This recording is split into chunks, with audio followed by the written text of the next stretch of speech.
Salamat at nagsalita na ang Department of Foreign Affairs tungkol sa plano ng Senado sa pangunguna ni Senator Soto na ideklara na persona non grata ang isang Chinese diplomat. Sabi ng Chinese Embassy, go ahead! We work as a team. Pag persona non grata ang isang diplomat namin, isara namin ang buong Chinese Embassy in Manila and we will leave. Kasi yon ang babala ni Senator Tulfo. Layas! Pag hindi nyo matanggap ang aming style ng demokrasya, wow! Ang gagaling nila, no? Ito, buti na lang nagsalita ang Foreign Affairs. The Department of Foreign Affairs released a statement on Thursday regarding the calls for declaring diplomatic personnel of Chinese Embassy as persona non grata. Ito ang statement. Sana mabasa, sana mapakinggan o makarating ito kay Senator Soto at kanyang 15 senators nila na nag-condemn sa pahayag ng isang Chinese diplomat. Mabuti na lang at may siyam pa na nag-iisip. The Department of Foreign Affairs takes note of the proposed resolutions in both houses of the Philippine Congress that calls for declaring diplomatic personnel of the Chinese Embassy as persona non grata. The declaration of persona non grata is one of the most severe forms of diplomatic action that can be imposed by the government against foreign diplomatic personnel. Ayan, pinakamatindi. Yung grabe na gitna away. While it is within the remit of the DFA, such an action is an option of last resort. Ayaw naming gawin yan. Hindi pa napapanahon. Ano yung ginawa ng DFA? Ang ganda yung latest move nila dahil inalaw nila ang mga Chinese nationals magbisita sa Pilipinas visa-free. Provided, 14 days lang at saka ang port of entry lang ata is Manila International Airport. Ganun ba yun? O kasama ang Cebu? Ganun lang. So, anong ibig sabihin nun? Ang DFA gustong makipagkaibigan sa China. Hinihikayat ng DFA ang Chinese nationals na magbisita kayo, which is a very good move. Magaling itong DFA natin ngayon. Saludo ako. Ay yung ganda ng ginagawa nila, sinisira naman ng mga senador. And of course, kasama si Commodore J. Tariela. Last resort. Second only to downgrading of relations when diplomatic relations with a certain country has seriously fractured and that no intervening remedy can stabilize the interaction and engagement.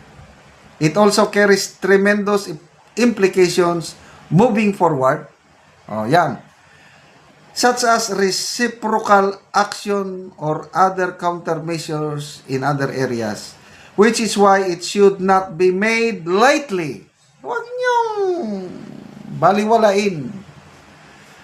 And decided only with careful and clear thought and preparedness for how it will shape the Philippines' strategic interest moving forward. Malala ko, panahon ni Erap, di ba? Medyo matapang si Erap. Nagkaroon ng sigalot sa Chinese relations. Ginawa ng Chinese government, in-stop nila yung parang work visa program for Filipinos. Yung magtrabaho doon. Wala na. Wala nang magtrabaho ang Pilipino. Ano pa? Yung mga mag-i-expire na working permit o visa, hindi na rin nyo. Uwi na kayo. So, ang inalaw na lang is yung may existing work permit or visa pa. Nataranta ang Estrada administration nung ginawa yon ng Chinese government. Ngayon, ituloy ng mga magigiting na senador I don't know kung kasama ba ang mga kongresista. Ituloy nila.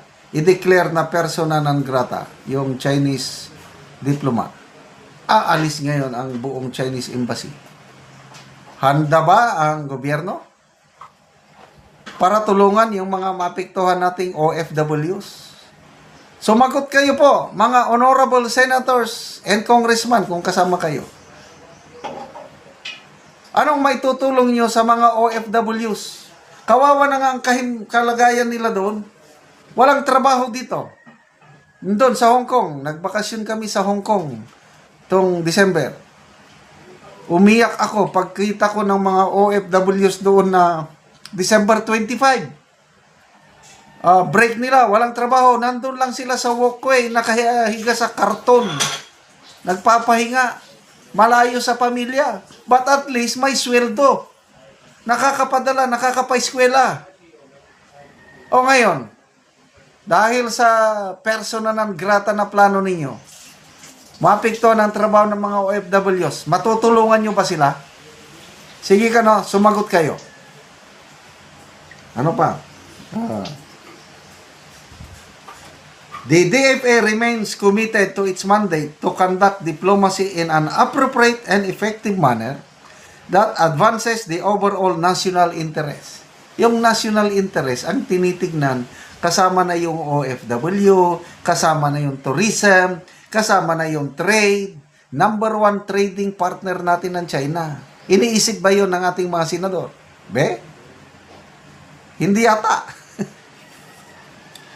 It is in direct communication with the Chinese government on various bilateral and international issues that are of great importance to the Philippines. It is hoped that the DFA would be provided with ample space. Sabi niya, bigyan nyo naman kami ng leeway nga gawin namin ang trabaho namin. Huwag nyo kaming pangunahan. Yan ang ibig sabihin nito. Sana pakinggan ng ating mga magigiting na senador. Trabaho yan ng DFA. Ample space to perform its functions and to sort out issues with foreign counterparts through dialogue and consultation rather than through public discourse in accordance with the President's vision and guidance as the architect of Philippine foreign policy. Isinare ni Sasasot ang post ng Inquirer.net. Anong post ng Inquirer.net? Basahin ko The Philippine government warns that declaring Chinese diplomatic persona non grata an unacceptable or unwelcome person carries serious implications, saying such a move should be considered only as a last resort when diplomatic relations have severely deteriorated. So, Philippine government, I don't know kung sinong nagsalita. Pangulo ba? Parang tahimik eh. Si Auntie Claire ba ang nag-warning o ang DFA secretary mismo? At least, kung DFA secretary, alter ego ng Pangulo, siya na yon. Pangulo na yon. Ang salita ng DFA secretary, salita na rin ng Pangulo. Diba? O kay Auntie Claire, nag-warning. Kasi itong mga senador na matatapang kuno, marurunong sa diplomatic relations, pinaplano nila na i-declare, excuse me, i-declare na persona non grata yung isang Chinese diplomat na umalma dito sa ginagawa o salita ni Commodore Tariela plus iba pang senador na nagsabing layas! Sobrang matapang yung isang senador dyan na kung ayaw nyo ng demokrasya sa Pilipinas, layas! Ang Senate President, pinag-aaralan namin. Baka pwedeng i-declare na persona non grata yung isang Chinese diplomat. Romesbach ang Chinese Embassy. We work as a team. If you declare one of us as persona non grata, isara namin ang Chinese Embassy at aalis na kami sa Pilipinas. Oh, yun ang inaabangan ni Sassasot. Na sana matuloy.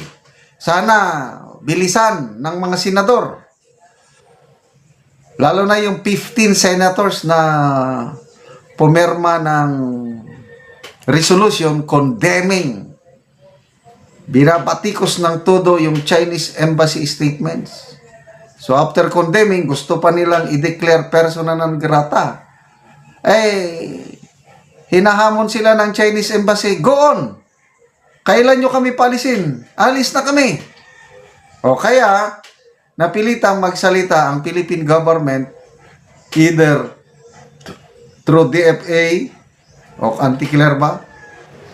Delikado yan. Sabi.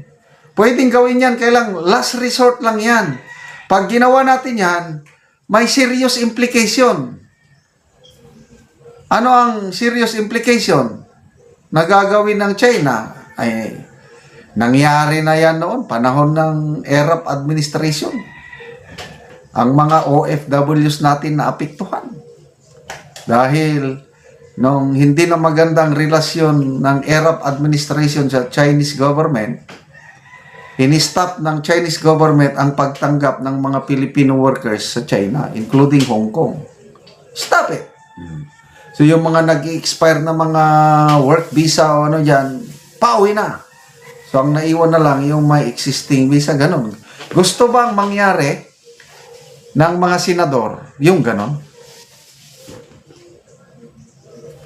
May pakialam ba sila sa kalagayan, kabuhayan ng 500,000 OFWs? Yun ang tanong eh.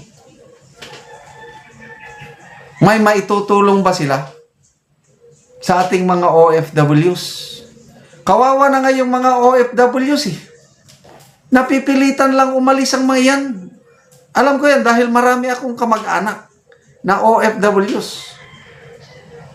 Mga pinsan, naghihirap. Kailang, mas maganda na lang yung malungkot ang buhay nila, mahirap ang trabaho nila, at least may kita dyan sa Hong Kong, basta mainland China, dami, milyon. O nang dahil sa tapang ng mga senador, gusto nilang palayasin ang Chinese Embassy, alis na. Kaya mabuti na lang at nagsalitang Philippine government.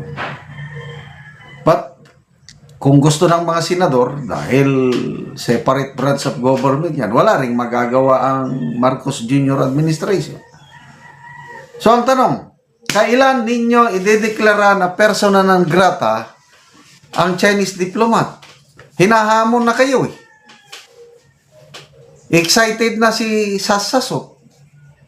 Gawin nyo na at tignan natin ano ang mangyayari sa ating mga kababayang Pilipino na nagpapakahirap na nga sa ibang bansa, tapos dahil sa inyong tapang